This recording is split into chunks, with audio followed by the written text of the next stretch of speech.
جو کچھ صوبے میں ہو رہا ہے سر KPK میں اس وقت انتہائی افسوسناک بھی ہے, قابل مذمت بھی ہے, لیکن سر پھر سے ایک ویو ہے جو دیکھنے میں نظر آ رہی ہے سامنے دوبارہ. کس طرح سے صورتحال کو دیکھتے ہیں؟ علی امین گنڈا پور صاحب جو ہے انہوں نے گفتگو کی, وہ اس سارے معاملے کے لیے وفاق کو بلیم کر رہے ہیں. وفاق سے بات کریں سر تو وہ یہ کہتے ہیں کہ یہ ایک صوبائی ایشو ہے. تھوڑا سا اس کے اوپر بھی ضرور بات کریں, کیونکہ سر وہ ایشو کس کا بھی ہے وہ ہم یہ دیکھ رہے ہیں کہ جو لیڈرشپ ہے سیاسی الزام تراشی میں پھر سے مصروف ہو گئی ہے. نقصان سر عام شہریوں کا ہوا ہے, کل بھی جو ہوا ہے. بسم اللہ الرحمن الرحیم, بہت شکریہ. دیکھیں یہ پہ در پہ دو واقعات جو ہوئے ہیں نا, ایک تو جو اکوڑا خٹک والا ہوا ہے اور ایک یہ بھرو والا. اب یہ دیکھنا یہ ہے کہ یہ تو پیورلی دہشت گردی ہے, اور اس دہشت گردی کا تانا بانا کہاں سے جڑتا ہے. اگر ہم یہ کہیں کہ جی افغانستان سے جڑتا ہے, تو پھر افغانستان کے راستے سے جو اس طرح کی چیزیں آتی ہیں, 2 ٹرک آتے ہیں پھر کینٹ میں داخل ہوتے ہیں, تو وہ پھر آپ کیا کہیں گے کہ کیونکہ جو بارڈر ہے وہ تو وفاق کے ساتھ ہے نا, ہمارے ساتھ تو نہیں ہے. تو ایک صوبہ کیا کر سکتا ہے ان حالات میں. اور میرے خیال سے دوسری طرف آپ دیکھیں کہ ہمارے جوان شہید ہو رہے ہیں, روزانہ قربانیاں دے رہے ہیں, تو اس کے لیے ایک مستقل پالیسی ہونی چاہیے. کیوں ہم افغانستان کے ساتھ اب تک بات چیت نہیں کر پائے؟ کیا وجوہات ہے, کیا چیز ہمیں روک رہی ہے, کیا مشکلات ہیں؟ وہ اگر حکومت PTI سے تھوڑا سا ہٹ کے وہ ٹارگٹ پہ نہ رکھے اور اپنے فوکس کرے امن و امان کی صورتحال کو پورے ملک میں, تو تب جا کے معاملات ٹھیک ہوں گے. اب دیکھیں اس طرح کے واقعات آپ دیکھیں روزانہ, نہیں تو ہر دوسرے تیسرے بار بلوچستان میں ہم دیکھ رہے ہیں کہ جی فلاں دہشت گردی ہوگی, فلاں دہشت, وہ بھی تو پاکستان کا صوبہ ہے نا, لیکن اس پہ کوئی بات ہی نہیں کرتا ہے. اور بہت سارے ایسے واقعات ہیں جو ہمارے سیکورٹی ادارے یا ہمارے پولیس یا فوج, وہ بہت سارے اس طرح واقعات جو روک بھی لیتے ہیں لیکن وہ ہائی لائٹ نہیں ہوتے ہیں. جو واقعہ ہو جاتا ہے وہ ہائی لائٹ ہو جاتا ہے. سر نیچرل ہے نا, دیکھیں وہ تو چلیں آپ ٹھیک کہہ رہے ہیں, بٹ نیچرل بات ہے نا, جانی نقصان ہوتا ہے تو نیچرلی وہ چیز ہائی لائٹ ہوتی ہے. میں اس سے پاتا ہوں, میں یہی عرض کر رہا ہوں کہ دیکھیں اس میں ہماری فوج کے جوان بھی شہید ہو رہے ہیں, عام لوگ بھی سفر ہو رہے ہیں, وہ بھی کتنے شہید ہو گئے. اب ہونا کیا چاہیے؟ بلیم گیم, تو اس کو آپ بلیم گیم کہیں جو بھی کہیں, لیکن میں کیا کہوں گا کہ جب بارڈر اس کے ساتھ ہے, وفاق کے ساتھ ہے, اور یہ بھی معلوم ہے کہ دہشت گردی افغانستان کے راستے سے ہو کر آ رہی ہے, تو میں کس کو اچھا سر اس پہ ویسے میں بالکل پوچھتی ہوں ہاشمی صاحب سے, لیکن ایک آپ کے سامنے بھی سوال رکھ دوں سر کہ بارڈر سے کوئی انفلٹریشن ہوتی ہے, بالکل وفاق کی ذمہ داری ہے. ایک کوتاہی پہلے لیول کے اوپر, پہلے سٹیپ کے اوپر ہو گئی, انفلٹریٹ کر کے وہ لوگ جب صوبے میں داخل ہو گئے سر, ایک چیز انہوں نے پلان کی, تو کہیں نہ کہیں آپ بھی تو ایکویژن میں اور پکچر میں آتے ہیں نا, آپ کے اینڈ پر بھی کوتاہی ہے, کوتاہی دونوں اینڈ پر ہے سر. میں اسی پہ آ رہا تھا لیکن آپ نے مجھے انٹرپٹ کر دیا تو میں خاموش ہو گیا. نہیں چلے آپ بتا رہا تھا, جی میں وہی بتا رہا تھا کہ دیکھیں یہ جو 2 ٹرک جب آتے ہیں نا, تو یہ انٹیلیجنس فیلیور تو ہے, یہ تو میں بالکل صحیح کہوں گا, انٹیلیجنس فیلیور بھی ہے, اور یہ جو کوارڈینیشن ہے بٹوین مختلف فورسز کے, ان کی بھی وہ ہے نا, لیپس تو ہے. کیونکہ دیکھیں ایسا نہیں ہے, کینٹ ایریا میں داخل ہونا کوئی آسان کام نہیں ہے. کہاں سے ٹرک سٹارٹ ہوتے ہیں, یہ بالکل اس کی انکوائری ہونی چاہیے. میں ضرور کہوں گا انکوائری ہونی چاہیے, لیکن ہم نے نیکٹا بنایا, ہم نے نیشنل ایکشن پلان بنایا, وہ کیا کدھر چلے گئے؟ مطلب یہ کہ جب واقعہ ہوتے ہیں چیزیں ہمیں یاد آ جاتی ہیں, لیکن اس کے بعد خاموشی. اب میں یہ عرض کروں گا, آپ ہاشمی صاحب میں بڑے سینئر ہیں, دیکھیے فل ٹائم وزیر داخلہ کا ہونا بہت لازم ہے. اس ملک کے جو تباہی کا سبب بن رہا ہے وہ یہ کہ کوئی وزیر داخلہ نہیں ہے. سر فل ٹائم نہیں ہے ہمارے پاس, فل ٹائم وزیر داخلہ ہے, کیا ہو گیا سر؟ وہ جواب دے نہیں ہے CM پرائم منسٹر کو. ہے تو بتا دے, ہاشمی صاحب بتا دے کہ وہ جواب دے. ٹھیک ہے, وہ تو سارے دن کرکٹ میں بھاگتا ہے, کبھی کدھر کبھی کدھر. یہاں ملک دیکھیں, ملک کے جو حالات ہیں ان کو اگر آپ دیکھیں تو ایک فل ٹائم وزیر داخلہ کی ضرورت ہے. ٹھیک ہے, بالکل ٹھیک ہے سر. مجھے اجازت ہے میں ذرا نہال ہاشمی صاحب کو گفتگو میں شامل کر لوں. سر کس طریقے سے دیکھ رہے ہیں جو ہوا یکے بعد دیگرے 2 ایونٹس بہت انفارچونیٹ, ساتھ میں بلوچستان میں بھی بیچ میں ایک انسیڈنٹ ہوا, کیوں سر؟ ایک تو یہ کہ لیک آف کوارڈینیشن نظر آ رہی ہے, یہ اس کو PTI ورسز PMLN ایشو نہ بنایا جائے, یہ ایک ملک کا مسئلہ ہے, اس کو کیسے ریزالو کرنا ہے تھوڑا سا سر. ایک تو یہ کہ کیوں ایک لیک آف کوارڈینیشن دکھائی دیتی ہے, میں چاہتی ہوں اس کے اوپر آپ بات کریں. دوسرا کیا رکاوٹ ہے, جو بات ابھی یوسف زئی صاحب کر رہے تھے کہ افغانستان سے بات کیوں نہیں ہو سک رہی, صوبہ کرنے کی کوشش کرتا ہے سر, TORs انہوں نے بھیجے ہوئے ہیں, وہ بھی اپروو وفاق نہیں کرتا, وفاق خود بھی اس چیز کو لے کر کوئی ہم دیکھ رہے ہیں قدم آگے نہیں بڑھاتا, اور نقصان کس کا ہو رہا ہے؟ ایک عام پاکستانی شہری کا. بسم اللہ الرحمن الرحیم. کافی دنوں سے میں نے سوچا ہوا تھا کہ میں سیاسی گفتگو اور جو پارٹیزن والی گفتگو سے پرہیز کروں گا، جس میں کہیں پر پاکستان کے سیاسی جماعت کے لوگ ایک دوسرے پہ تنقید کرتے ہو، نکتہ چینی کرتے ہو، مگر کل کا جو واقعہ ہوا وہ انتہائی رنجیدہ تھا، دل ہلا دینے والا تھا، جس کی جتنی بھی مذمت کی جائے کم ہے۔ میں محترم جناب سمیع الحق صاحب سمیع الحق کے صاحب کے خاندان، حامد الحق صاحب کے خاندان، اور جو لوگ بھی نوشیرہ اور بنو کے واقعے میں ہلاک ہوئے ان کے خاندانوں کی تعزیت کرتا ہوں، اور تمام زخمیوں کے لیے اللہ سے دعا بھی کرتا ہوں کہ انہیں جلد صحت کاملہ عطا فرمائے۔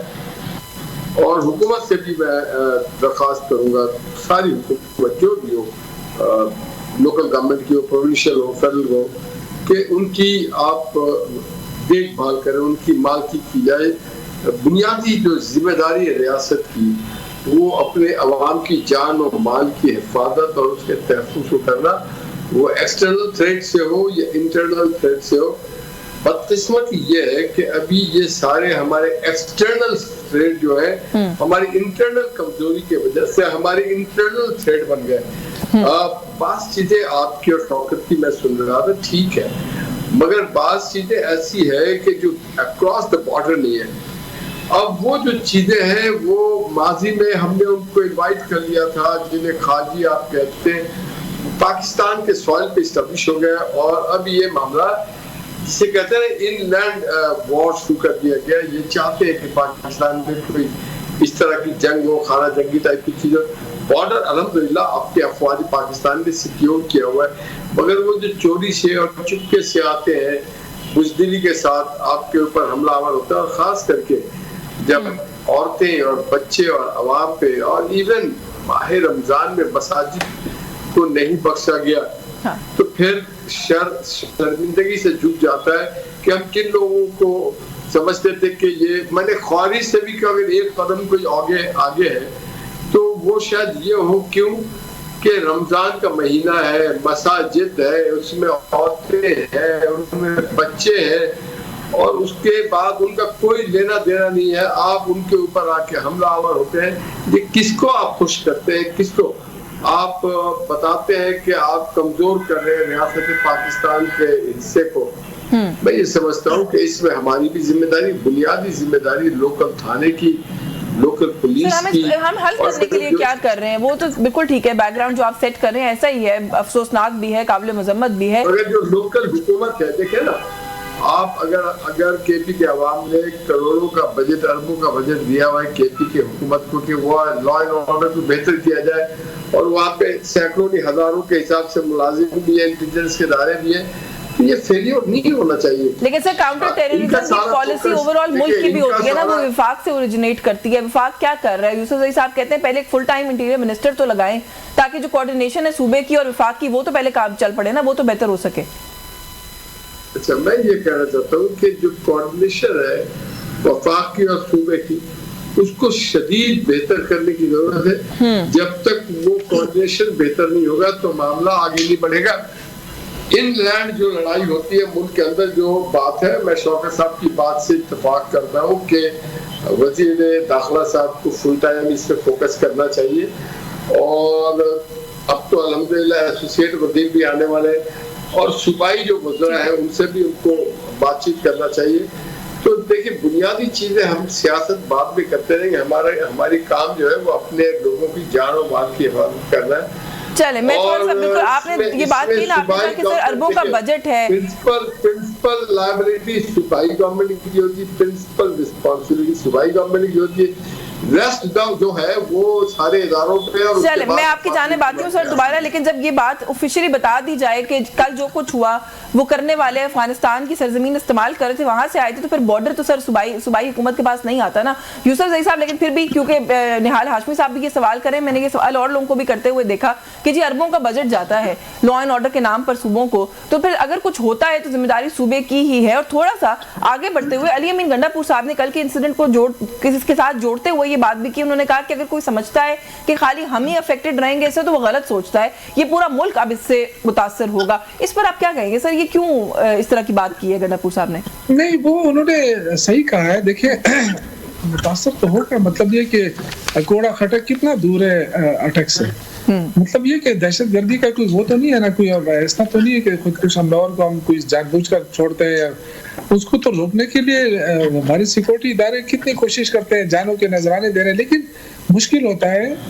اس کو پتہ نہیں چلتا ہے کہ کون اپنی جان دینے کے لیے تیار ہے. تو مشکلات ہیں. دیکھیں میں اگین کہوں گا کہ صرف ہم ایک دوسرے پہ الزام لگانے سے تو نہیں ہوگا، لیکن جو حقیقت ہے اس پہ تو جانا چاہیے کہ اس وقت 2 صوبے سب سے زیادہ متاثر ہیں اور دونوں صوبوں کی مالی مشکلات بھی ہیں. اور اس حالات میں خیبر پختونخوا کے 2000 ارب روپے جو ہے وہ اس وقت روکے ہوئے ہیں وفاق نے. تو اگر صوبہ اتنی مشکل میں ہے اور اس کے باوجود اگر آپ اس کے پیسے روک کے رکھیں گے تو مشکلات تو اور بھی بڑھیں گی.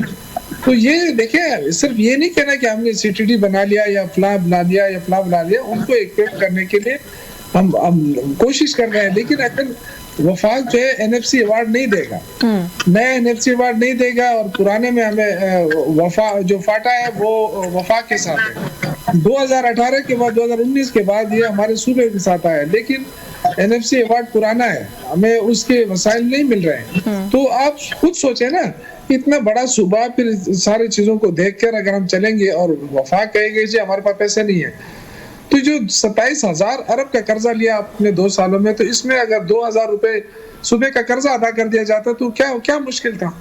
یہ صوبہ بھی بہتر ہوتا اور آپ یہ بات کر سکتے تھے کہ جی ہم نے آپ کو وسائل دیا. یہ وسائل کو ہم خیرات تو نہیں مانگ رہے ہیں، یہ ہمارا حق ہے. ٹھیک ہے، ہمیں اپنا حق ہی نہیں مل رہا ہے. اچھا سر، کیونکہ ابھی اور باتوں میں کیا ہم افغانستان کیونکہ سر بات کر رہے ہیں، تو آپ نے خبر دیکھی ہوگی کس طریقے سے دیکھ رہے ہیں سر. امریکی صدر کی طرف سے یہ کہہ رہے ہیں، آپ کی کرٹکس یا گورنمنٹ کے لوگ کہہ رہے ہیں کہ آپ لوگ سمجھ رہے تھے کہ کوئی سٹیٹمنٹ آئے گی آپ لوگوں کے حوالے سے، لیکن پہلا بیان جو پاکستان کے حوالے سے آیا ہے وہ انہوں نے اپریشیٹ کیا ہے، موجودہ حکومت کو ایکنالج کیا ہے کہ انہوں نے کوآپریٹ کیا ہے، جس کی وجہ سے 11 امریکی فوجی جن کو مارا گیا تھا افغانستان کے اندر، وہ جو قاتل ہے اس کے خلاف ایک سکسیسفل آپریشن ہم نے کیا ہے. سر یہ اچھی بات ہے. دیکھیں کوئی اچھا کام کیا ہے تو ہمارے سیکورٹی اداروں نے کیا ہے نا، تو اس کو تو بالکل اپریشیٹ کرنا چاہیے کہ انہوں نے اتنا بڑا وہ کیا. لیکن میں اس سے کیا اس کا درد کم ہو جائے گا کوڑا خٹک کا اور یہ میں تو ویسے آگے لے کے جا رہی ہوں. میں جو جہاں پہ زخم ہے نا میں اس کو ٹھیک کرنے کی بات کر رہا ہوں. وہ ہمارے جو وفاقی حکومت کا جو کام ہے وہ اس طرح ہے جیسے کوئی زخمی آ جاتا ہے اسپتال اور ٹیمپریری پٹی باندھ کے اس کو رخصت کر کے چھوڑ دیا جاتا ہے کہ جائیں آپ ٹھیک ہو جائیں گے، بیچ میں وہ زخم خراب ہو جاتا ہے. اس وقت جو صورتحال ہے ایکچولی یہی ہو رہا ہے. دیکھیں وفاق کو میں اس لیے بلیم کر رہا ہوں کہ اختیار ان کے پاس ہے. اگر میرا وزیر اعلیٰ یہ کہتا ہے کہ یار اگر آپ نہیں کرنا چاہتے بات چیت تو ہمیں چھوڑ دیں، ہم بات کرتے ہیں افغانستان سے. نہیں، تھوڑا سا کہیں خود کو بھی بلیم کرتے ہیں آپ لوگ، کیونکہ آپ کو پتہ ہے وہ 40,000 لوگ لائے، ان کو کیسے یہاں لا کے بسایا، وہ بات تو ہوتی رہتی ہے. مگر شاندانہ گلزار خان صاحبہ نے سر تھوڑا سا سن لیں، شاندانہ صاحبہ نے جو بات کی انہوں نے کلیم بھی کیا ہے نا سر، وہ یہ کہتی ہیں کہ طالبان کو سابقہ اسٹیبلشمنٹ نے ملک میں واپس لانے کا پلان بنایا تھا، ہماری کابینہ میں رکھا تھا، کابینہ کے وزراء نے اس کو اپوز کیا تھا، لیکن کہا گیا تھا کہ اوپر سے آیا ہے تو یہ کرنا پڑے گا. دیکھیں اب اوپر سے کہاں سے آیا تھا میں کیا کہہ سکتا ہوں اس پہ، لیکن جو اس وقت کی کابینہ تھی اس میں باقاعدہ جو ہمارے منسٹرز تھے خیبر پختونخوا ان سب نے اس کی مخالفت کی تھی. اور بدقسمتی سے اگر وہ ہو بھی گیا تھا، وہ معاہدہ ہو بھی گیا تھا، تو یہ ہماری حکومت تو ختم ہو گئی تھی نا. لوگ تو بعد میں آئے تو بعد میں روک سکتے تھے، یہ معاہدہ ختم کر سکتے تھے اگر ان کو برا لگتا یا اچھا نہیں لگتا، یہ سمجھتے تھے کہ وہ معاہدہ خراب تھا. اور معاہدہ کوئی گورنمنٹ تو نہیں کر سکتی اکیلا، آپ کو بھی پتا ہے. اس میں تو دیکھیں مختلف ادارے ہوتے ہیں، اداروں سے مل کر ہی ساری یہ پالیسیاں بنتی ہیں. اکیلا کوئی حکومت پالیسی نہیں بنا سکتی ہے. اگر وہ پالیسی وہ غلط نکلی تو اس کو ختم بھی کیا جا سکتا تھا، اسی وقت روکا جا سکتا. چلیں شوکت یوسف، مجھے یہاں پہ ایک بریک کا کہا جا رہا ہے، بریک سے واپس آ کے مزید اس ایشو پر بات کرتے ہیں. ویورز ہمارے ساتھ رہیے گا.